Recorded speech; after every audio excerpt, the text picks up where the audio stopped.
ठीक है, हमारी पहली क्लास में यानी पिछली क्लास में मैंने ये स्थापित किया कि सारा अधिकार परमेश्वर से ही आता है। परमेश्वर जो वचन कहता है उसके द्वारा उस अधिकार को वो खोलता है। प्रभु ने जो वचन कहे हैं वो तो उससे बंधा हुआ है, और जब वो कहता है कि तुम्हारे पास में अधिकार है, तुम इस पर अधिकार करो, इसका मतलब परमेश्वर सीधा उस पर नियंत्रण नहीं करता है। और चलिए इसके बारे में उदाहरण देते हुए मैं इस तरह से समझाना चाहूँगा कि कहिए मेरा खुद का अपना अपार्टमेंट कॉम्प्लेक्स है और मैं आपको मैनेजर के रूप में रखता हूं और ये कहता हूं कि आप इसे चलाइए, आप जैसे चाहे चला सकते, ये आपका है। हालांकि मैं उसका मालिक हूं, लेकिन आप उसे चलाने के लिए जिम्मेदार हैं। लेकिन अगर आप वहां पर वाइल्ड पार्टी करने लग जाएं और जो मुझे पसंद नहीं अगर वो करने लग जाए, तो फिर मैं अन्यायी हो जाऊंगा कि वहां आऊं और कहूं कि आप ऐसा नहीं कर सकते हैं। तो आप कहेंगे कि आप ही ने तो कहा था कि मैं जैसे चाहूं यहां पर कर सकता हूं। परमेश्वर ने हमारे साथ में बिल्कुल ऐसा ही किया है। उसने ये पृथ्वी हमें दे दी है और उसने पहले बताया था कि वो इससे प्रसन्न नहीं होगा। उसने कहा कि तुम भले और बुरे के ज्ञान के वृक्ष का फल न खाना, और मनुष्य ने उससे खा लिया।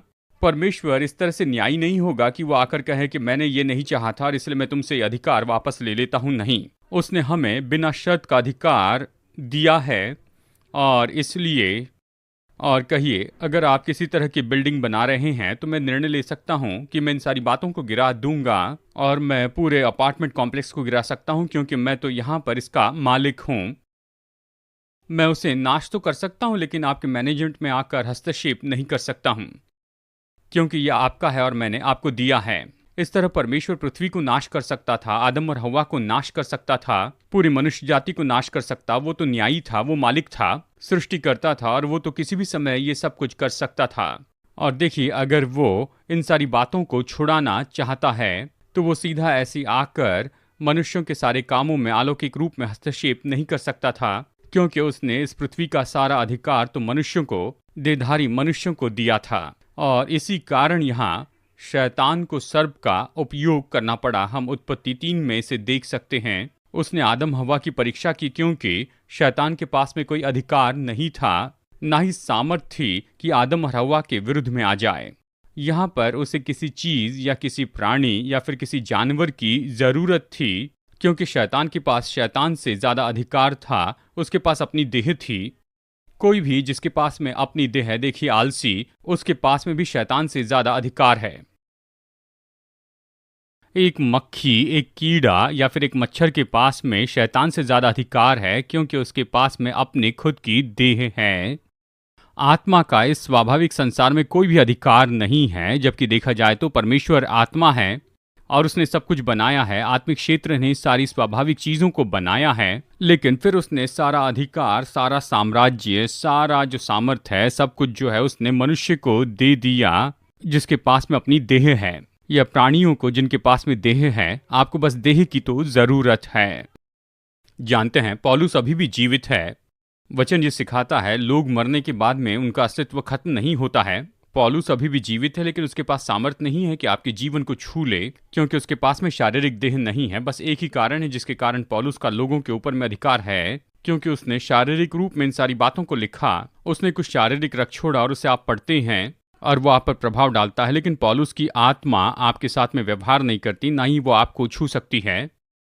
इस पृथ्वी पर अभी मेरे पास में पौलुस से भी ज्यादा अधिकार है, क्योंकि मेरे पास शारीरिक देह है। आपकी शारीरिक देह आपको अधिकार देती है, और जब आप इसे समझ लेते हैं तो ये आपके लिए हर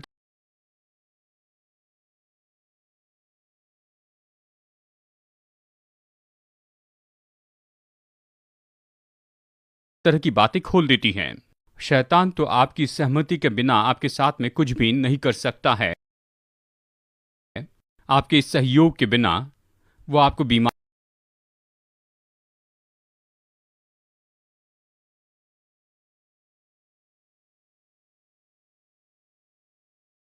नहीं कर सकता है, वो आपको कंगाल नहीं बना सकता है, वो आपको निराश नहीं कर सकता है, वो आपको क्रोधित नहीं कर सकता है। शैतान के पास कुछ भी करने की कोई सामर्थ्य नहीं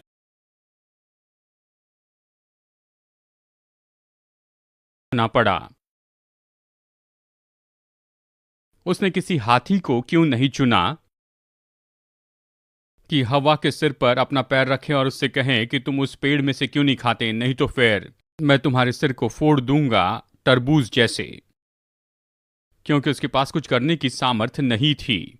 उसके पास कोई भी चुनाव नहीं था, इसीलिए उसने बस सबसे धूर्त प्राणी को चुन लिया, सबसे चालाक और धूर्त प्राणी को चुन लिया, क्योंकि उसके पास कोई सामर्थ्य नहीं थी कि उनसे कुछ करवाए, क्योंकि उसे उन्हें धोखा देना था ताकि वो उसे सौंप सके। ये सब कुछ अधिकार में ही वापस आता है, उसके पास कोई अधिकार नहीं था। और मैं इस क्लास में यही तो करना चाहता हूँ, ये सबसे मुश्किल बात है।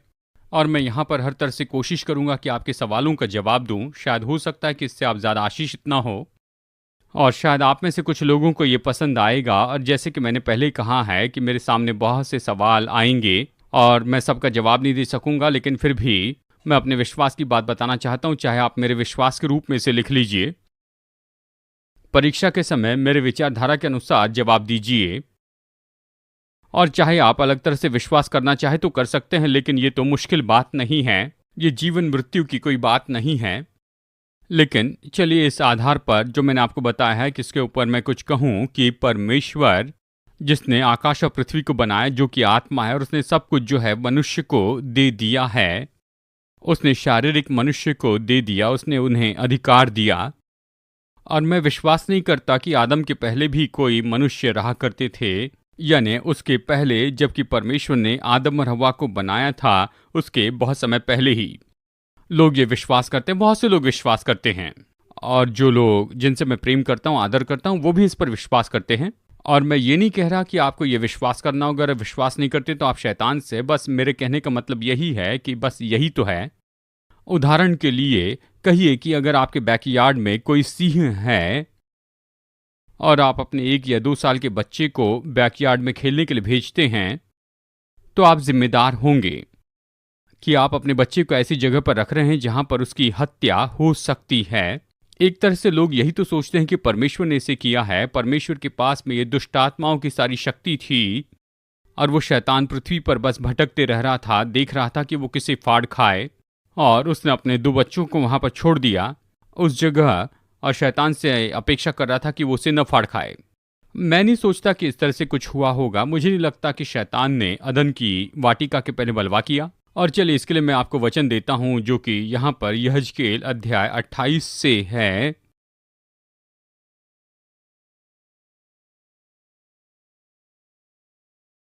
और अगर मेरे पास में और भी समय होता तो निश्चय आप जांच के देख सकते हैं कि ये शैतान के बारे में कह रहा है, जो कि शारीरिक व्यक्ति नहीं था। यशायाह 14 में यही तो किया गया है, और यहाँ पर लूसीफर शब्द का उपयोग किया गया है। यशायाह 14 वचन 12 में मैं सोचता हूँ, और वो उसे लूसीफर कहता है। यहाँ पर उस हाकिम के बारे में कहता है, यहाँ बेबीलोन पता नहीं क्या है।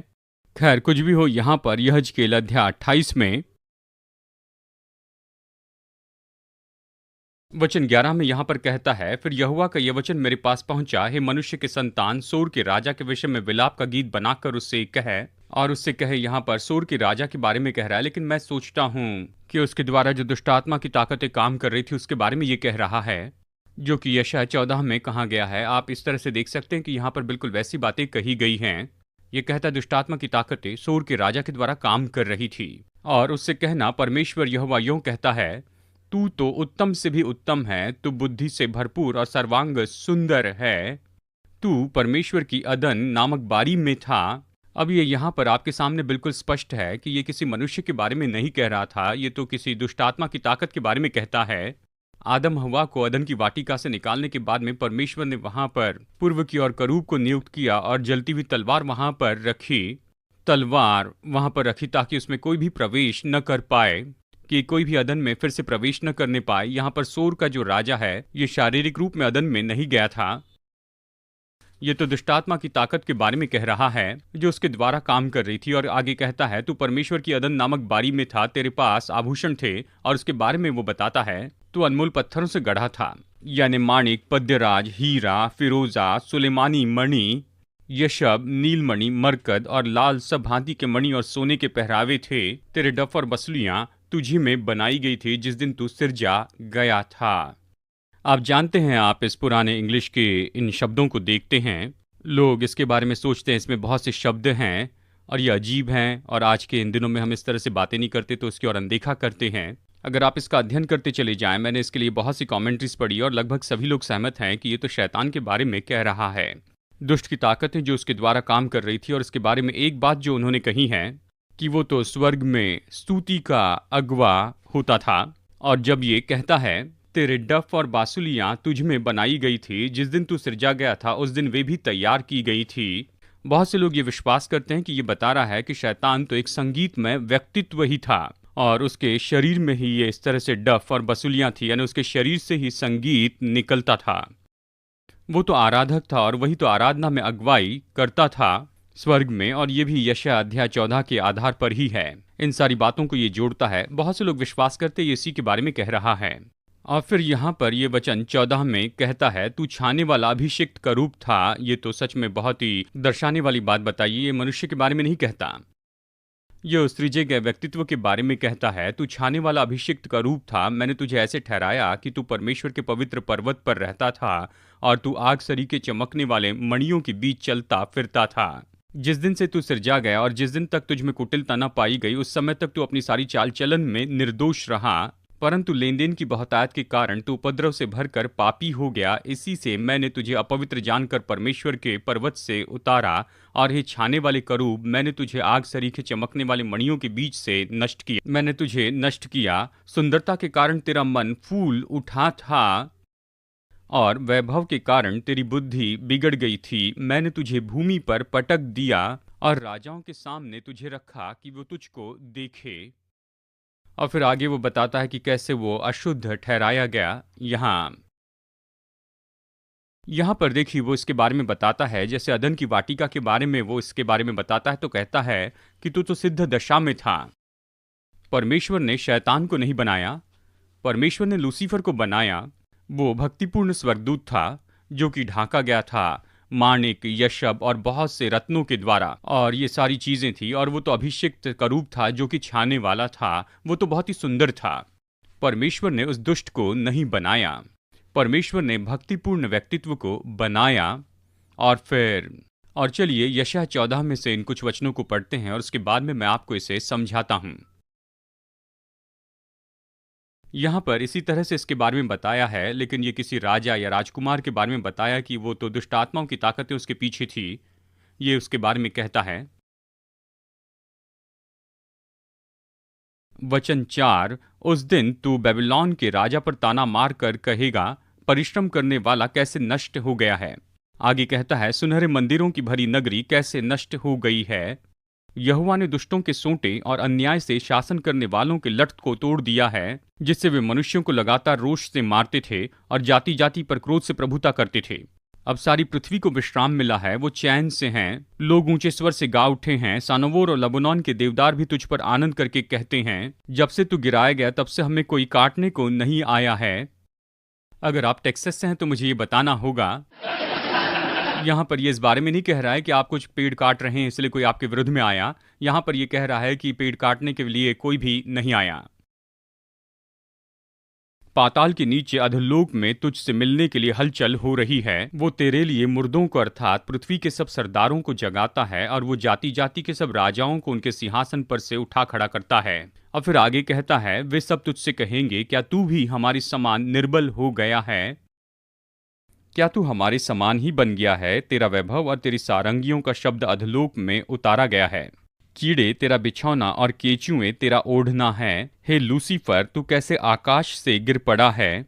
हे भोर के चमकने वाले, तू जो जाति जाति को हरा देता था, अब तू कैसे काट कर भूमि पर गिराया गया है। तू मन में कहता तो था, मैं स्वर्ग पर चढ़ूंगा और अपने सिंहासन को ईश्वर के तारांगण से अधिक ऊंचा करूंगा, और उत्तर दिशा की छोर पर सभा के पर्वत पर विराजूंगा।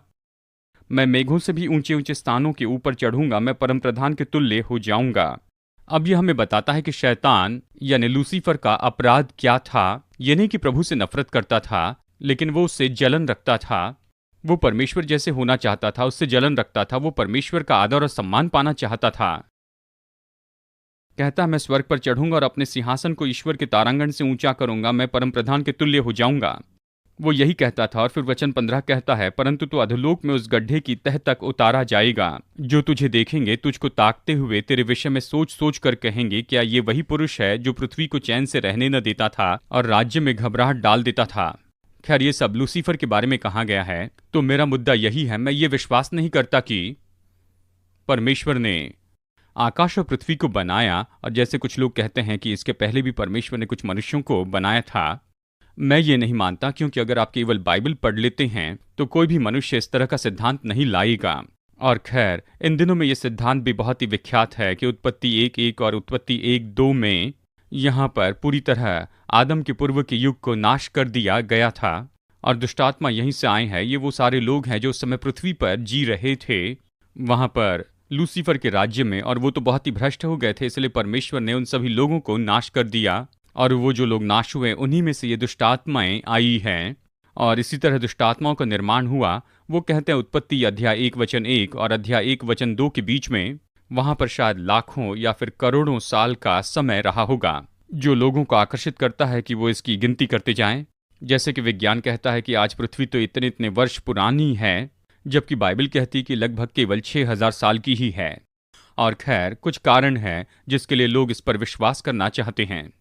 खैर, मैं उसमें नहीं जाऊंगा, लेकिन मैं ये विश्वास नहीं करता हूं कि आदम के पहले भी कोई मनुष्य हुआ करते थे और लूसीफर उन पर राज्य करता था, और लूसीफर यहाँ पर पृथ्वी पर था इस गरजने वाले सिंह के जैसे, और वो लोगों को ढूंढ रहा था कि किसे फाड़ खाए। लेकिन इब्रानियों अध्याय 1:14 के अनुसार, जो कि ये कहता है कि सारे स्वर्गदूत सेवा टहल करने वाली आत्माएं हैं जो उद्धार के वारिस की सेवा करने के लिए भेजे गए हैं। मैं विश्वास करता हूं कि लूसीफर यहाँ इस पृथ्वी पर एक स्वर्गदूत के रूप में था और आदम हवा की सेवा करने के लिए था। उससे डरने की कोई बात नहीं थी। उस समय तक वो भ्रष्ट नहीं हुआ था, उसने पाप नहीं किया था। मुझे लगता है कि ये जो अपराध है वो तो अदन की वाटिका में हुआ, और इसके बहुत से कारण हैं, और उसमें से एक जो है वो अधिकार के मामले में बिल्कुल सही जचता है। उदाहरण के लिए, अगर परमेश्वर सारे अधिकार का स्रोत है और उसने आदम और हवा को बनाया, और उसने आदम और हवा को इस पृथ्वी पर का सारा अधिकार दे दिया था, तो आदम और हवा तो पूरी तरह से सुरक्षित थे और उन्हें कोई खतरा नहीं था, जब तक वो परमेश्वर की अधीनता में थे और उनके ऊपर शैतान का अधिकार नहीं था। उसका किसी भी रूप में उन पर कोई अधिकार नहीं था। उस समय वो शैतान नहीं था, वो लूसीफर था, जो बनाया गया एक स्वर्गदूत था। वो आदम और हवा की सेवा के लिए ही था। लेकिन मैं विश्वास करता हूं कि वो आदम और हवा के विरुद्ध में बस इसीलिए आया क्योंकि वो तो, खैर, मैं यहाँ पर अपने विचार आपको बता रहा हूँ, यहाँ पर कोई भी वचन से नहीं बता सकता हूँ। खैर, आप इसे स्वीकार कर सकते हैं या स्वीकार नहीं कर सकते हैं, लेकिन टेस्ट में आपको मेरे अनुसार जवाब देना होगा। देखिए, कोई भी बात इस तरह से नहीं दिखाती है कि स्वर्गदूतों के पास में अयोग्यता का कोई अधिकार हो। मेरा ये कहने का मतलब ये है कि चलिए देखिए, उदाहरण के लिए अगर परमेश्वर ने लूसीफर को बनाया, ये स्वर्गदूत जो कि बहुत ही उत्तम था, सामर्थ और अधिकार के साथ, चाहे वो जो भी करे, ये सब कुछ तो उसका ही था, और वचन में इसके बारे में दर्शाने वाली कोई बात नहीं। मुझे ऐसा लगता है कि यह अधिकार उसे सौंपा गया था, और जैसे वो परमेश्वर की अधीनता में थे, उन्हें अधिकार और सामर्थ दिए गए। अगर वो परमेश्वर के अधिकार में नहीं रहते हैं तो उनके पास में जो कुछ भी सामर्थ और अधिकार है उसे वो खो देंगे, क्योंकि ये सब कुछ परमेश्वर से ही आया है। लेकिन मनुष्य जाति को बिना किसी शब्द से अधिकार दिया गया है, उसके लिए कोई योग्यता नहीं रखी गई है। आपके पास अधिकार है, आप राज्य करते हैं, वश में कर लेते हैं, और मैं विश्वास करता हूं कि शैतान ने देखा कि यह उसके लिए अवसर है। चलिए मैं आपको ये बताऊं, खैर मुझे ये बताना तो पसंद नहीं है, लेकिन लोग केवल इन्हीं बातों के बारे में चर्चा करते हैं। ये सिखाया जाता है कि शैतान 1/3 स्वर्गदूतों के साथ में बलवा करने लगा और परमेश्वर के विरुद्ध में बलवा किया। किसी के पास में इसके लिए कोई वचन है? चलिए मैं आपको बताऊं। यह है प्रकाशित वाक्य अध्याय 12 में, और यह उस अजगर के बारे में कहता है जिसे स्वर्ग में से निकाल दिया गया, और उसने अपनी पूंछ से 1/3 तारों को उधर से लेकर पृथ्वी पर पटक दिया। और यहीं से वो कहते हैं कि शैतान ने 1/3 स्वर्गदूतों को ले लिया और परमेश्वर के विरुद्ध में बलवा किया। अब चलिए सबसे पहले देखिए, ये उपमा के रूप में बताया है, और कई बार ये जो उपमा है वो तो सटीकता से बताती है, लेकिन उसका विवरण भी देती है। लेकिन ये सिद्धांत बना लेना कि ये 1/3 स्वर्गदूतों ने परमेश्वर के विरुद्ध में बलवा किया है प्रकाशित वाक्य 12 के आधार पर, ये तो एक उपमा है जहां पर एक अजगर उस बच्चे को खा लेना चाहता था। ये तो गलत अर्थ बताना होगा। अगर आप इसका अर्थ इस तरह से लगाते हैं कि हाँ यही शैतान है और उसने 1/3 स्वर्गदूत ले लिए, तो आप अपनी मर्जी से बाइबल की बात बना सकते हैं, और शायद ऐसा भी हो सकता है। लेकिन मैं ये कह रहा हूं कि बाइबल में ये केवल एक ही ऐसा वचन है जो इसके बारे में हमें बताता है। और चलिए ये बात भी मैं बता दूं कि मुझे लगता है कि अगर शैतान के साथ में 100% स्वर्गदूत भी जुड़ जाते तो भी परमेश्वर पर जय नहीं पा सकता था, क्योंकि परमेश्वर ने उन्हें बनाया है।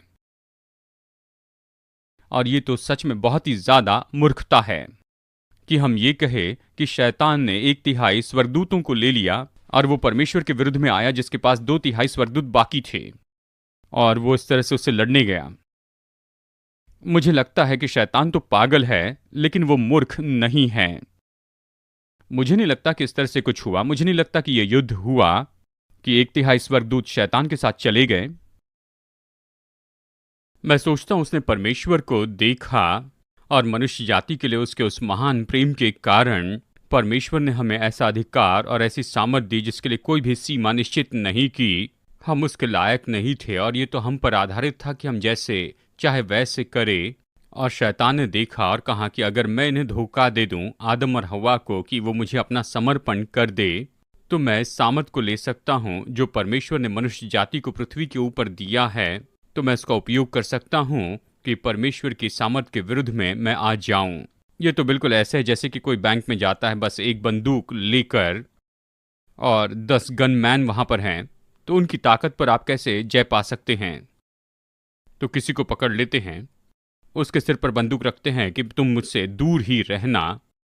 और इसलिए शैतान अगर आदम और हव्वा को अपने सामने समर्पण करने लगाए, तो इस तरह से परमेश्वर सामने आकर ये नहीं कह सकता था कि सुनो, मैंने ऐसे नहीं बनाया है कि अधिकार के साथ में वो अपना काम करते चले जाए, क्योंकि सारा अधिकार तो उसने आदम और हव्वा को दिया था।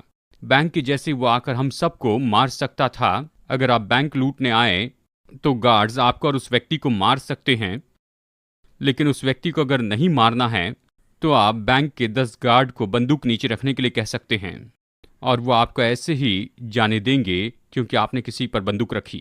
यानी एक तरह से मुझे लगता है कि शैतान तो मनुष्य जाति के लिए परमेश्वर के महान प्रेम को देख रहा था।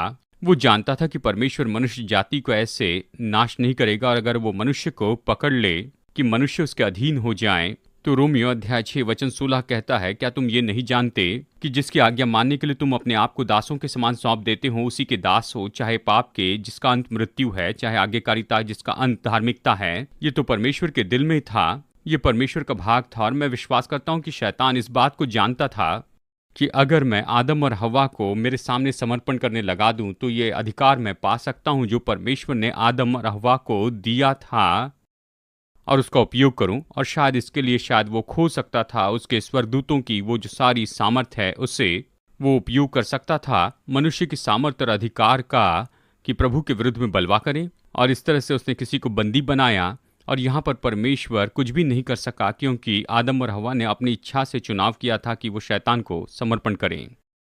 मुझे लगता है बस यही तो हुआ कि वो आया और उसने आदम और हव्वा की परीक्षा की, और एक तरह से तो हम ही है जिसने शैतान को बनाया है। परमेश्वर ने लूसीफर को बनाया, स्वर्गदूतों को बनाया केवल भले कामों के लिए, और फिर लूसीफर तो शैतान हो गया जब आदम और हव्वा ने उसको समर्पण किया और उसे सामर्थ्य दे दी। और शैतान जिस सामर्थ्य और अधिकार का उपयोग कर रहा है वो तो मनुष्य के ऊपर या फिर मनुष्य से बढ़कर नहीं है, स्वर्गदूतों की सामर्थ्य नहीं, ये तो मनुष्य का अधिकार है जो कि हमें इस पृथ्वी के ऊपर दिया गया था। यानी सही कहे तो हमने ही शैतान को बनाया है। हमने शैतान को बनाया है जब हमने उसे समर्पण किया और वो सारा अधिकार और सामर्थ्य उसे दे दिया जो कि परमेश्वर ने हमें दिया था। हमने वो सारा उसे दे दिया और हमने उसे सामर्थ्य प्रदान की है। और फिर भी देखिए, यहाँ पर शैतान तो बस एक आत्मा है और उसके पास कोई शरीर नहीं है।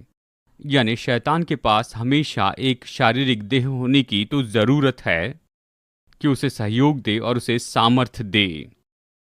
मैं जानता हूं कुछ लोग ये कहते हैं कि देखिए ऐसी बात नहीं है, कुछ ऐसे लोग हैं जो जादू टोना करते हैं, यानी किसी गुड़िया में सुइयां चुभाए और दूसरा व्यक्ति जो कि बहुत दूरी पर है उसके साथ कुछ होगा, वूडू या जादू टोना। ये सारी बातें होती हैं, लेकिन इसके पीछे निश्चय एक मनुष्य होता है जिसके पास में एक शारीरिक देह होती है जो कि एक स्रोत होता है कि वो उस गुड़िया में सुइयां चुभाएं। मैंने ऐसे भी लोगों से सुना है जो कि यहाँ पर स्कूल में आए, उन्होंने कुर्सियों को उड़ते हुए देखा है और कुर्सियों को उड़ते हुए देखा है, और ऐसी बहुत सी बातें हुई है। लेकिन कोई न कोई ऐसा माध्यम था, यानी कोई न कोई व्यक्ति था या फिर कोई मनुष्य था जो इन सारी आत्माओं को अधिकार और सामर्थ दे रहा था शैतान तो किसी भी व्यक्ति के या मनुष्य के बिना काम नहीं कर सकता है। जो उसको सहयोग न दे वो ऐसे ही आपके ऊपर में कोई बीमारी नहीं रख सकता है। वो कुछ भी आपके ऊपर नहीं रख सकता है। आपको किसी न किसी तरीके से उसको सहयोग देना होगा। ये तो सच में बहुत बहुत महत्वपूर्ण है। आपके सहयोग के बिना शैतान तो पूरा मरा हुआ है और बहुत से तरीके से हम उसे सहयोग देते हैं। इसके लिए जरूरी नहीं कि आप इस तरह से कहें कि शैतान ठीक है आकर मुझे ले लो। वो तो सहयोग देना है, लेकिन आप यहां पर बैठकर सोच सकते हैं खैर मैं तो मनुष्य हूं, मैं इंसान हूं, ये सहयोग देना है। क्योंकि केवल आप मनुष्य नहीं, आपने नया जन्म पाया, आपके पास में परमेश्वर की सामर्थ है, लेकिन आपका दिमाग धो दिया जाए संसार की सारी प्रणाली से। आप कहेंगे मैं कौन हूं प्रभु, मेरे पास कोई सामर्थ अधिकार नहीं, प्रभु तू काम कर। तो आप शैतान की गलत सोच के द्वारा आप ये सोच रहे हैं कि कैंसर आपसे ज्यादा बलवान है। अगर आप ये विश्वास करते हैं कि कैंसर के लिए कोई उपचार नहीं है, तो उसके लिए कोई भी उपचार नहीं होगा, क्योंकि आपने यहां पर अपने जीवन में ये झूठ लेकर आया है आपके द्वारा। अगर आप ये विश्वास करें खैर मैं 60 साल का हो गया और 60 साल के उम्र के बाद में ऐसे होता है, आप कमजोर होते हैं और आप कुछ नहीं कर पाते, अगर आप ये झूठ स्वीकार कर ले तो जानते शैतान आपके जीवन में ये सारी चीजें रखकर आपके साथ में काम करते चले जाएगा। लेकिन आप व्यवस्था विवरण 34:7 देख सकते हैं। मूसा 120 साल का हुआ, उसके शरीर की शक्ति नहीं घटी, आंखों की रोशनी कम नहीं हुई, उसके पास तो हमारी जितनी उत्तम वाचा नहीं थी, फिर भी वो उसके लिए काम कर रही थी, तो हमारे लिए काम करेगी। आप वहां पर अपने मन को नया बना सकते हैं और शैतान का अधीन होने से इनकार कर सकते हैं। मैं सोचता हूं कि एक कारण है जिसके कारण लोग 969 साल तक मतुशलह की उम्र तक जीवित रहे।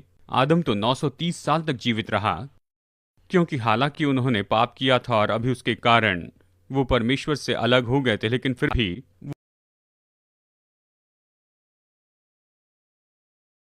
वो नहीं जानते थे कि कैसे मरें। वो नहीं जानते थे कि 30 साल की उम्र भी ज्यादा होती है। 200 या 300 की उम्र तक उन्हें कोई संतान भी नहीं हुई थी। वो ये भी नहीं जानते थे कि बारिश या ठंड के समय उन्हें सर्दी हो सकती है। वो नहीं जानते थे कि कोई एलर्जी का भी ऋतु होता है। वो बीमार होना नहीं जानते थे, और इसके लिए शैतान को कई सैकड़ों साल लग गए कि लोगों के मरने के लिए उनकी ओर से सहयोग लेते चले जाएं। लेकिन हमें सिखाया गया 30 साल की उम्र तो सबसे ज्यादा हो गई, यहाँ पर हमारी आंखों की रोशनी कम हो जाती है और आप तो बूढ़े होने के बारे में बातें करना शुरू कर देते हैं, और बहुत से लोग इस बात को स्वीकार करते हैं और इसके परिणाम में ये आपके जीवन में देखा जा सकता है। आप कहेंगे मुझे पता नहीं ये क्यों हो रहा है, लेकिन आपने इसे सहयोग दिया है, झूठ पर विश्वास किया। ये सारी बातें आपके सहयोग के बिना तो नहीं हो सकती हैं। शैतान तो आपके जीवन में किसी भी तरह से आपके सहयोग के बिना कुछ भी नहीं कर सकता है। मैं इसके बारे में केवल एक ही बात कह सकता हूं कि शायद वो किसी और व्यक्ति के सहयोग का उपयोग कर ले कि वो आपके विरुद्ध में आ जाए, और शायद आप अपनी तंदुरुस्ती के बारे में अंगीकार और विश्वास करते हुए आए हैं, और शैतान किसी और का उपयोग कर सकता है कि वो आपको लूटे या फिर वो आपको मारे या इस तरह से कुछ आपके साथ में हो जाए, शायद ये प्रभाव डाले। लेकिन अगर आप मजबूत हो तो भजन 91 पर खड़े रहिए कि कोई मरी आपके डेरे के निकट नहीं आएगी। सुरक्षा के लिए प्रभु पर विश्वास कीजिए। ये अपने आप नहीं होता है, आपको इसके लिए विश्वास करके इसे खोलना है कि खैर कुछ भी हो, सामान्य रूप में शैतान आपके सहयोग के बिना आपके जीवन में कुछ नहीं कर सकता, बस किसी और का कभी कभी उपयोग कर लेता है। अगर आप धन के लिए प्रार्थना कर रहे हैं, आप जानते हैं परमेश्वर आपको संपन्न करेगा, लेकिन दूसरे मनुष्य के माध्यम से करेगा। वो परमेश्वर ऐसे नोट नहीं बनाते रहता है। परमेश्वर नोट ऐसे आसमान से नहीं बरसाएगा। इसमें तो लोग जुड़े हुए होते हैं और इसमें रुकावट हो सकती है, देरी हो सकती है, और ये आपकी संपन्नता पर कुछ प्रभाव डाल सकती है। ये कोई निर्णय लेने वाली बात नहीं है, और ऐसी भी बात नहीं कि आप दूसरे लोगों के ऊपर जय नहीं पा सकते, लेकिन ये सच्चाई आपको इससे निपटना होगा। जब आपकी तंदुरुस्ती की बात आए तो आपकी तंदुरुस्ती के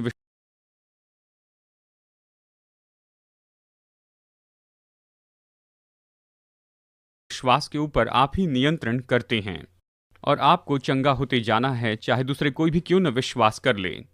और फिर भी इसमें कुछ ऐसे लोग छूटे हैं, क्योंकि यीशु अपने नगर में उन लोगों के अविश्वास के कारण बड़े काम नहीं कर पाया। यीशु दूसरे लोगों के अविश्वास से सीमित हो गया था। मरकुस अध्याय 8, वो हाथ पकड़ के उस मनुष्य को शहर के बाहर ले गया, क्योंकि बेतसदा के लोगों में अविश्वास था। और कहिए कि अगर आप ऐसी परिस्थिति में हैं जहां पर आपके परिवार के सभी लोग आपके विरुद्ध में हैं और वो तो हमेशा आपसे बस लड़ते चले जाते हैं, और ये आप पर प्रभाव डालेगा। इसने यीशु पर प्रभाव डाला। यीशु से बढ़कर और कोई आदर्श नहीं है। यानी इस तरह से आप पर प्रभाव डाल सकता है। यीशु ने याइर के परिवार को बाहर निकाल दिया, केवल याइर और उसकी पत्नी को अपने साथ रखा। जब उसने याइर की बेटी को जीवित किया तो कुछ ही लोग वहां पर थे। पतरस ने भी ऐसे ही किया था और एलिया ने ऐसे ही किया, एलिशा ने भी ऐसे ही किया। आपको अविश्वास को दूर करना होगा। यानी एक तरह से आपके आसपास का विश्वास जो है आप पर प्रभाव डाल सकता है, लेकिन मुख्य बात तो ये है आपको अपने खुद के शरीर के ऊपर में नियंत्रण करना है और आपको स्वयं चंगाई पानी है। लेकिन जब किसी और की बात आती है तो ये बिल्कुल अलग परिस्थिति है, क्योंकि वो व्यक्ति शायद शैतान को सहयोग दे रहा है और उन्होंने जो बोया उसे काट सकते हैं। और आप ऐसे व्यक्ति हो सकते हैं जो कि 50 साल की उम्र में शायद आप कह रहे हैं मेरे परिवार में कोई भी 60 साल से ज्यादा नहीं जीवित रहा और मैं अपने 60वें जन्मदिन पर मर जाऊंगा। अगर वो ऐसे कहते रहें, 40 साल तक इस पर विश्वास करते रहे और फिर कुछ हो जाता है और आप आकर उन्हें फिर से जीवित करने की कोशिश करते हैं और आप सोचते हैं कि ये क्यों काम नहीं कर रहा है। उन्होंने इसे खोला, शैतान को उन्होंने ये अधिकार दिया, ये सामर्थ्य दिया और इस पर आप अधिकार नहीं कर सकते हैं। क्या आप मेरी बात समझ रहे हैं? मैं विश्वास करता हूं ये तो मेरे लिए उत्तर होता है कि मुझे नहीं लगता कि शैतान के पास इससे बढ़कर कोई सामर्थ्य है। देखिए कि यहां तक कि खोया हुआ मनुष्य भी शैतान के ऊपर सामर्थ्य रखता है। शैतान तो ऐसे लोगों पर अधिकार नहीं कर सकता है जो प्रभु को नहीं जानते हैं। वचन कहता है कि वो गरजने वाले सिंह की नाई ढूंढते रहता है कि किसको फाड़ खाए। ये तो सारे लोग शैतान के नहीं तो हर एक व्यक्ति बीमार होता, हर एक व्यक्ति कंगाल होता, हर एक व्यक्ति का तलाक हो जाता, हर एक व्यक्ति बिल्कुल दयनीय दशा में होता और हर एक व्यक्ति पूरी तरह से नाश हो जाता अगर शैतान उन्हें अपने कब्जे में रखता, उनमें काम करता। लेकिन शैतान तो बस एक आत्मा और उसके पास में केवल मनुष्य की सामर्थ्य है और उसका अधिकार है और इसके लिए किसी मनुष्य से सहयोग की जरूरत होती है कि उसे इस पृथ्वी पर कुछ भी करने की अनुमति देती जाए। और इसके कारण कुछ लोग जिन्होंने नया जन्म भी नहीं पाया है वो तो बस बैठकर सकारात्मकवादी होते हैं। वो कुछ बातों का इनकार करते हैं। मैंने सुना है कि डॉक्टर भी कहते हैं कि ऐसे मरीज हैं जिन्हें तो मर जाना चाहिए था, लेकिन उनके अंदर में इतनी ज्यादा सामर्थ्य शक्ति थी फिर भी वो बीमारी से बाहर आए हैं। और दूसरी ओर ऐसे भी लोग हैं जिन्हें मरना नहीं चाहिए था, कोई छोटी सी बात थी, लेकिन फिर भी वो हिम्मत हार गए, उनमें जीने की इच्छा नहीं थी और वो मर गए क्योंकि एक शैतान का इनकार कर रहा है और दूसरे नहीं जानते हैं। शायद वो नहीं जानते हैं कि ये शैतान की ओर से, लेकिन उसका इनकार कर रहे हैं जो शैतान उनके जीवन में लाना चाहता है। कुछ भी हो, जो व्यक्ति प्रभु के बिना है वो असफल होगा, क्योंकि शायद आप कुछ युद्ध में जीत जाए या फिर दूसरे लोगों से थोड़ा सा दीर्घायु जी सके और आर्थिक रीति से संपन्न हो जाए और कुछ करे, लेकिन शैतान तो उस व्यक्ति को हरा देगा जो यीशु मसीह को नहीं जानता है। लेकिन अगर आप यीशु को जानते हैं तो केवल आपके पास में वो अधिकार और सामर्थ्य ही नहीं है जो विश्वासी के नाते हमें दिया गया है, लेकिन आपके पास में मनुष्य का भी अधिकार है। और शैतान तो आपके सहयोग के बिना कुछ भी नहीं कर सकता है। और अगर आपको शैतान का विरोध करते चले जाना है, प्रभु के नाम में उसका विरोध करे, तो वो आपसे भाग जाएगा और आप अपनी परिस्थिति को पूरी तरह से बदल सकते हैं। ये तो बहुत ही सामर्थी है, ये अद्भुत है। हाँ, क्या मैं शैतान को सहयोग दे रहा हूं? कहिए कि अगर मैं खाने के मामले में कुछ नहीं खाता हूं और बस चिकन फ्राई ही खाते चले जाता हूं और कुछ भी उसके साथ में नहीं खाता हूं और फिर अगर मैं मर जाऊं या किसी तरह से रोग का शिकार हो जाता हूं, तो क्या ये शैतान को सहयोग देना है या फिर ये केवल खाने की आदत के कारण है? जानते, मुझे लगता है कि हमें सही भोजन करना है। मैं करता हूं और मैं लोगों के विचार के साथ सहमत नहीं हूं जो सही भोजन के बारे में कहते हैं। उदाहरण के लिए कहिए 15 या 20 साल पहले की जो चर्बी है या फैट है जो संसार में सबसे बुरी थी और अपने खाने में से उसे निकाल देना था, और अमेरिकन लोग तो फैट फ्री डाइट लेने लग गए। और आप जानते हैं कि इसके कारण लोगों को सच में ब्रेन डैमेज हुआ, क्योंकि कुछ मात्रा में फैट होने ही चाहिए दिमाग के काम के लिए। देखिए, किसी भी बात को हद के पार ले जाने से समस्या होती है। मैं विश्वास नहीं करता कि वचन किसी भी बात में सीमा पार की बातें हमें सिखाता है। और जहां तक कि भोजन की बात आई है, यीशु ने खाया मछली और मधु का छत्ता अपने उस महिमा में देह में। लोग इस तरह से कहते हैं कि ये तो शैतान का सिद्धांत है कि लोगों को इस तरह से मांसाहार से रोके। और जानते हैं कुछ लोग ऐसे पुराने नियम में जाते हैं और कहते हैं ये डाइट के जो नियम है इसलिए दिए गए हैं कि पोर्क, इसके अंदर कुछ बातें होती हैं अगर उसे सही तरह से न पकाया जाए। अगर हम पोर्क नहीं खाते हैं, ऐसी चीजें हम नहीं खाते हैं। बस बाइबल में एक ही जगह पर परमेश्वर ने कहा है कि तुम्हें पोर्क नहीं खाना है और शेल फिश नहीं खानी है, जिसके अंदर होते हैं क्रैब और लॉबस्टर और दूसरी चीज़ें। और ऐसे कुछ जंतु जो कि वचन में मना किए गए हैं, और वचन में एक जगह पर बताया गया कि ये नियम क्यों दिया गया था। यह है कुलुस्सी अध्याय 2 वचन 16 और 17 में, और कहा कि ये तो ऐसी कुछ चीजें हैं जो दर्शाती हैं आने वाली उन दूसरी बातों को। परमेश्वर ने डाइटरी नियम तंदुरुस्ती के कारण नहीं दिए हैं, वो तो नए नियम की वास्तविकता की परछाई के रूप में दी गई है।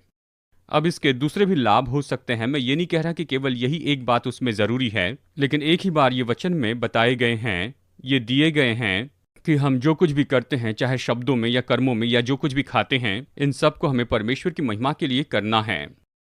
परमेश्वर यहाँ पर चाहता है कि हम खुद के ऊपर नियंत्रण में काम करते जाएं। ये नहीं कि बस जाकर ओवरडोज खाते जाए। इसलिए परमेश्वर ने कुछ रिस्ट्रिक्शन दिए, कुछ बातें दी है। नए नियम में ये कहता है कि ये तो शैतान का सिद्धांत है। अगर आप लोगों को आज्ञा देते हैं कि वो पोर्क न खाएं, जबकि आज विश्वासी भी ये कहते हैं। और मैं चित्र के पीछे की कुछ बातों को जानता हूं, उससे मैं बताना नहीं चाहता हूं, लेकिन एक व्यक्ति हैं जिन्होंने ये किताब लिखी है, वचन के डाइट के बारे में लिखा है। मैं आपको एक किताब का नाम नहीं बताऊंगा क्योंकि बहुत सी किताबें इस पर लिखी गई हैं, लेकिन वो सुपर फेमस हो गए और उन्होंने इस एक किताब के द्वारा करोड़ों डॉलर कमाए हैं मसीह लोगों ने। और जिसने लिखा वो व्यक्ति मरने पर थे, और उन्होंने किसी को नहीं बताया, लेकिन कुछ ऐसे मेरे व्यक्तिगत मित्र हैं जिन्होंने बताया, जिन्होंने इस व्यक्ति की सेवा की और उससे चंगाई पाते देखा। उन्होंने उसे अपने घर में न्योता दिया और वो वहाँ पर उनके साथ में 10 दिन तक रहे और उस व्यक्ति को वो वचन सिखाया जो उन्होंने मेरे द्वारा सीखा, और इस व्यक्ति ने चंगाई पाई। और ये उनके किताब के डाइट प्लान के अनुसार नहीं था। वो कुछ बातों को गलत दर्शाते हैं। मैं आपको बताऊं, बाइबल में सही बातों को देखना चाहिए। मेरी माँ 96 साल की उम्र तक जीवित रही और वो जंक फूड खाती रही, मानो टब भर भर के, और वो तो 94 साल की उम्र तक पूरी तंदुरुस्त रही। खैर, बड़ी कहानी का सारांश बताऊं, वो तो पूरी तरह से तंदुरुस्त रही और वो कभी भी डॉक्टर के पास में नहीं गई थी। और जॉर्ज बर्न तो सिगार पिया करते थे और हर तरह का गलत काम करते थे। मैं ये नहीं कह रहा कि खुद पर नियंत्रण रखकर खुद की देखभाल न करें, लेकिन यह इस बात पर आधारित है कि कौन सी बात सही है और कौन सी बात गलत है। मुझे नहीं लगता कि वचन हमें इस तरह से सीमा पार करके कुछ खाने के लिए कहता है। हमें सही तरीके से करना है। जानते, अगर हफ्ते में मैं 3 बार हैमबर्गर्स और फ्राइज न खाऊं तो भी मैं ठीक रहूंगा, इससे कोई परेशानी नहीं। आप देखिए, आप उन लोगों के जीवन के बारे में देखिए जो दीर्घायु तक जिए हैं, और आप देखिए जापान में ऐसे कुछ लोग हैं, यहाँ पर इन लोगों को बहुत कम हार्ट डिसीज होती है। तो फिर संसार के लोगों ने आकर उनके डाइट का अध्ययन किया और इस बात को पाया कि वो ज़्यादा मछली खाते हैं, तो उन्होंने कहा शायद मछली इसके लिए अच्छी है, और वो आकर इस बात के बारे में कहते चले जाते हैं। लेकिन बाइबल ये कहती है, इसके बारे में चूकते हैं कि अपने माता पिता का आदर कर कि इस पृथ्वी पर तू दीर्घायु का जीवन जिए। और जापान के लोग अपने माता पिता का इतना आदर करते हैं कि उनकी आराधना करते हैं, वो पूर्वजों की आराधना करते हैं। लेकिन कुछ भी हो, मैं सोचता हूँ कि आत्मिक और भावनात्मक बातें तो बहुत ही ज़्यादा महत्वपूर्ण होती हैं, शारीरिक बातों जितनी ही। ये मेरे विचार हैं, मैं इसे साबित करके नहीं बता सकता हूँ। मैं विश्वास करता हूं कि अगर इन बातों को मुझे कोई खास मूल्य देना होगा, मैं सोचता हूं कि आपका डाइट आपकी तंदुरुस्ती के लिए 20 या 30% महत्वपूर्ण है, और बाकी भाग तो वो होगा कि एक खुश दिल आपके लिए दवाई जैसे काम करता है। अपने माता पिता का आदर करे और परमेश्वर की शांति आपके दिल में राज्य करे। आत्मिक और भावनात्मक चीजें तो निश्चय ही शारीरिक बातों से ज्यादा महत्वपूर्ण हैं। मैं ये नहीं कह रहा कि आप बाहर जाकर इस तरह के ये सारे फ्राइड खाना शुरू कर दें। अगर आप किसी हद में रहते हुए इन सारी बातों को खाते तो ठीक है, लेकिन सीमा पार जाकर इसे खाते हैं। अगर आपका वजन 50 या 100 पाउंड ज्यादा है तो आप बिल्कुल टाइम बम के जैसे हैं और आपको इसकी ओर ध्यान देना होगा। आपको अपना वजन कम करते जाना होगा। मैं सोचता हूं कि मुझे अपनी देखभाल करनी ही होगी। और फिर यहाँ पर जैसे कि शुरू में सैकरिन के बारे में कहा जाता था, वो भयानक है और इससे ये बीमारियां हो सकती हैं, और उन्होंने सैकरिन को बैन कर दिया था। और जो लोग डायबिटिक थे वो तो बहुत परेशान हो गए क्योंकि वो इसका उपयोग कर रहे थे शक्कर के बजाय। और फिर उसके बाद में क्या हुआ, 20 साल के बाद में उन्होंने लोगों के सामने इस तरह से कहा कि अध्ययन में पाया गया कि उन्होंने चूहों को इस तरह से सैकरिन मिला कर दिया, लगभग 180 सोडा के साथ में जिसमें सैकरिन था, प्रतिदिन उन्हें दिया, और इसी के कारण उन्हें कैंसर हो गया।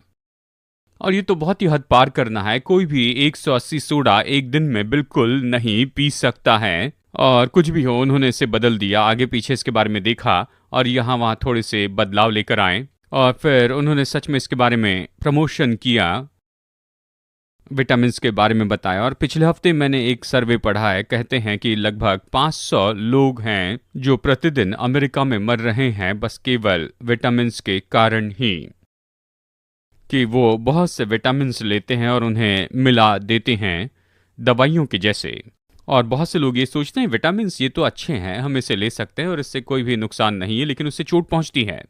हर समय जब भी आप दवाइयाँ लेते हैं, आप इन इश्तिहारों को देखिए। मैंने हाल ही में देखा, और ये तो उन लोगों के लिए हैं जिन्हें अस्थमा है, ऐसे लोगों के लिए है। और इश्तिहार में इस तरह से बताया है कि इसके कारण, अस्थमा के कारण आपकी मृत्यु में बहुत बढ़ावा आता है। और मैंने सोचा कि क्या आपने मुझे ऐसी दवाई दी जिसके कारण मेरी मरने की संभावना बढ़ती चली जाए। जब भी आप दवाई लेते हैं तो शरीर को नुकसान पहुंचाते हैं, मैं इसके बारे में यही सोचता हूं। और शायद आप मेरे साथ सहमत ना हो, मैं दवाइयाँ नहीं लेता हूँ, विटामिन्स नहीं लेता हूँ, लेकिन घोड़े के जैसे तंदुरुस्त हूँ। मैं 44 साल में एक बार ही बीमार पड़ा। जब तक आपके पास मुझसे भी बेहतर परिणाम ना हो तो बहस मत कीजिए। आमीन। और खैर, इन सारी बातों में हम आ गए हैं। ठीक है, आप बताइए। सर, दुष्टात्माओं के बारे में। दुष्टात्माओं के बारे में क्या? कुछ बताइए। मुझे पता नहीं है। मैं सोचता हूँ कि लोगों की विचारधारा बस यही है कि वो सारी बातों को किसी न किसी तरीके से नाम देकर एक बक्से में रख देते हैं, लेकिन बाइबल ये नहीं बताती कि दुष्टात्मा कहाँ से आई हैं। मुझे पता नहीं वो कहाँ से आई हैं, लेकिन मैं जानता हूँ वो कहाँ पर जा रही हैं। जी हाँ, दुष्टात्मा क्या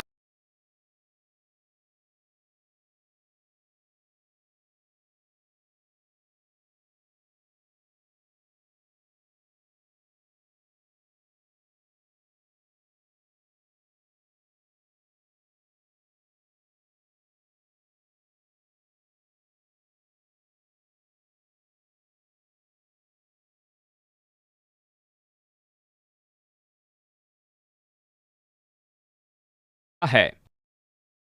ये आत्मा है, व्यक्तित्व है। मुझे पता नहीं क्या ये गिरे हुए स्वर्गदूत है, कुछ भी हो। मैं जानता हूं लोग इस तरह से कहते हैं कि आप तो प्रेसिडेंट है, आपको इन सारी बातों को जानना जरूरी है।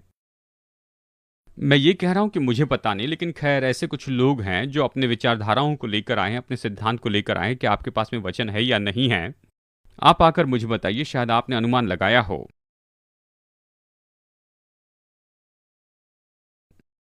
लेकिन आप वचन से मुझे सिखा नहीं सकते, क्योंकि वचन में यह नहीं बताया गया कि दुष्टात्माएं कहां से आई हुई हैं।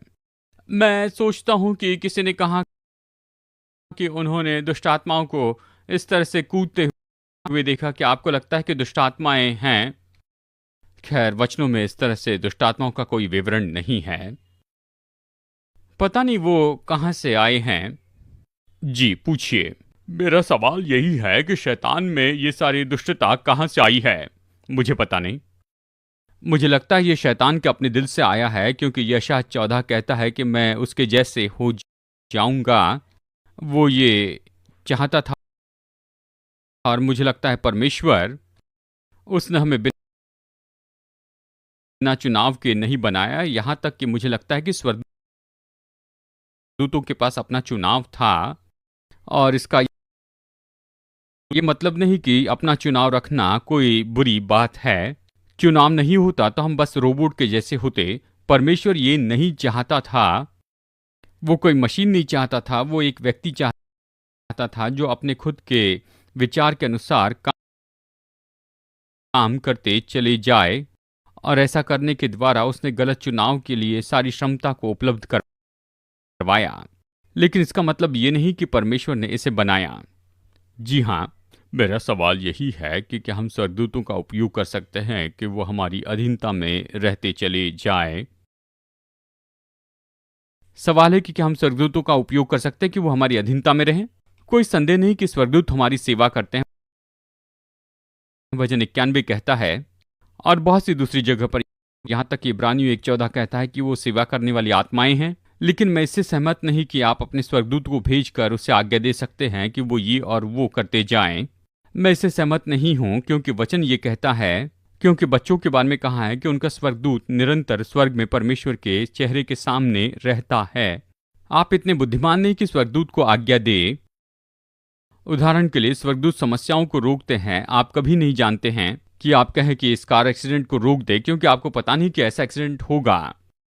इसके बजाय कि हम स्वर्गदूतों को आज्ञा दे, और ये तो स्वर्गदूतों को हमारी बुद्धिमत्ता के अंदर सीमित कर देता है। आपकी बुद्धि के लिए ये तो उनको पूरा अपाहिज कर देना है।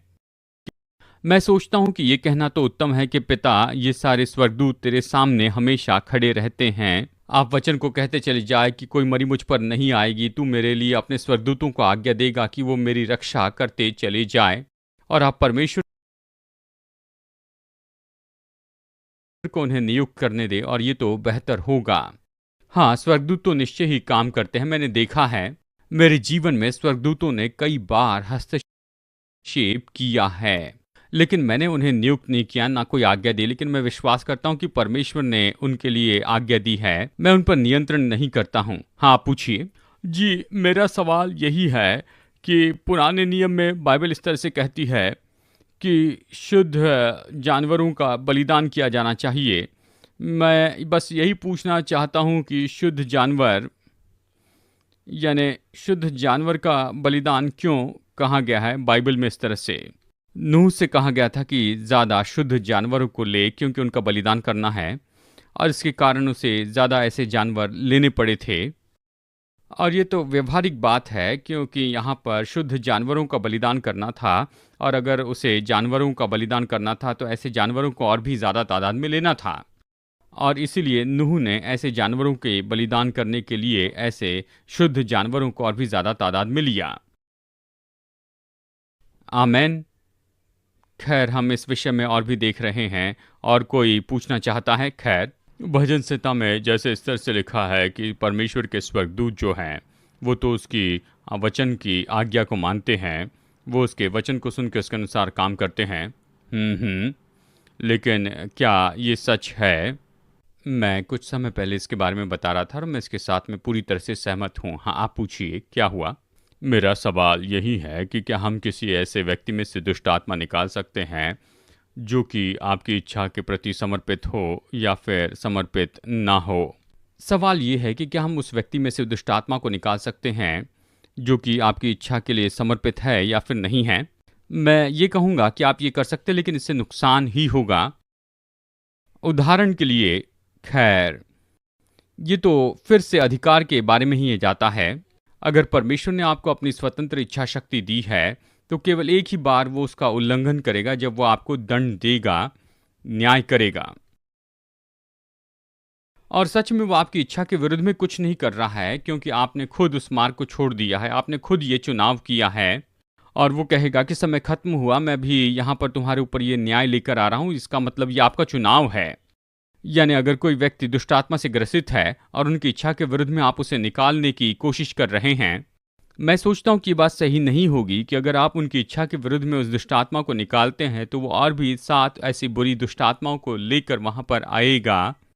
और इसके लिए बस एक ही पर्याय है कि न्याय में ऐसा हो। और मैं विश्वास करता हूँ कि परमेश्वर ही, उसने पौलुस के द्वारा ये किया, जिसमें भावी कहलाने वाली आत्मा थी, और वो कई दिनों तक पौलुस के पीछे रही, और उसने कहा कि ये परमेश्वर की ओर से कहने वाले बड़े लोग हैं। और फिर पौलुस परेशान हो गया, और जब वो इस संदेश से परेशान हुआ, जबकि लोग उससे बहकाए जा रहे थे, तो उसने उसे निकाल दिया। लेकिन कहीं भी ये नहीं बताया गया है कि वो चेलों के पीछे में चलने लगी और विश्वासी हो गई। मैं सोचता हूँ ये तो बस एक न्याय था, ये सुसमाचार के संदेश में रुकावट थी, और उसने इसे तुरंत नहीं किया। लेकिन ऐसा कुछ करने के पहले उसने उसे कई दिनों की अनुमति दी ऐसा करने के पहले। और इसीलिए उस व्यक्ति के सहयोग के बिना दुष्ट आत्माओं को निकालना तो सच में खतरनाक हो सकता है। हाँ, आप कहिए। क्या शैतान किसी व्यक्ति को उसके सहयोग के बिना ग्रसित कर सकता है? शैतान किसी व्यक्ति के सहयोग के बिना उसे ग्रसित नहीं कर सकता है। वो उसके सामने समर्पित होते हैं, निश्चय ही वो तो इसके बारे में धोखा खा रहे हैं। मुझे नहीं लगता कि कोई समझ रहा है कि ये तो पूरी दुष्ट आत्माएं हैं, और अगर मैं उनके प्रति समर्पित होता हूं तो मैं चोटी से गिरने के लिए तैयार हूं। और बस लोग तो खुद को झूठ के लिए समर्पित करते हैं। वो नहीं मानते कि ये ऊंचाई है। वो विश्वास करते हैं कि होमोसेक्सुअल होना तो सामान्य बात है, ड्रग्स लेना तो सामान्य बात है। मैं ये विश्वास करता हूँ कि जब भी आप ड्रग्स लेते हैं तो आप दुष्ट आत्माओं को अपने शरीर में आने के लिए पूरी तरह से अनुमति दे रहे हैं। लेकिन वो ये विश्वास नहीं करते, ये उनका चुनाव है। उसे स्वीकार करते को इसके लिए कुछ भी नहीं कर सकता है। वो खुद इसे करते हैं और इसलिए बात तो ये महत्वपूर्ण है कि उन्होंने खुद अपने चुनाव से इसे स्वीकार किया। इसलिए शैतान ये सब कुछ करता है। शैतान उनके जीवन में काम कर सकता है। ऐसे बहुत से उदाहरण दे सकता हूँ। जब हमने दुष्ट आत्माओं को निकाला तो हमें पता नहीं कि ये उनका चुनाव था और हमने ज़बरदस्ती उन्हें निकाल दिया। हमने एक स्त्री को 7 दिन तक अपने साथ रखा और उसमें से दुष्ट आत्माओं को निकाल दिया। बस गीत गाने और परमेश्वर की आराधना के द्वारा हमने देखा कि स्त्री ने 13 दुष्ट आत्माओं से छुटकारा पाया है। बस 1 या 2 साल में वो वापस आ गए और ये तो पहले से भी बदतर था। अब फिर मैंने जाना कि हमें बस वचन को कहते चले जाना है। अगर वो व्यक्ति तैयार है और इसे स्वीकार करने के लिए तैयार है तो मैंने एक व्यक्ति में से कई दर्जन दुष्ट आत्माएं निकाली हैं, जबकि वो तैयार थे। बस एक शब्द के द्वारा ये सब कुछ हुआ और ये तो बेहतर है, ये सबसे उत्तम ही है। भजन 107:20 कहता है कि उसने अपना वचन भेजकर उन्हें चंगाई दी और सारे विनाश से उन्हें छुड़ाया है। आपको दुष्ट आत्मा निकालने की जरूरत नहीं, बस वचन को भेजिए और उन्हें सच्चाई के लिए छुड़ाते जाएगा।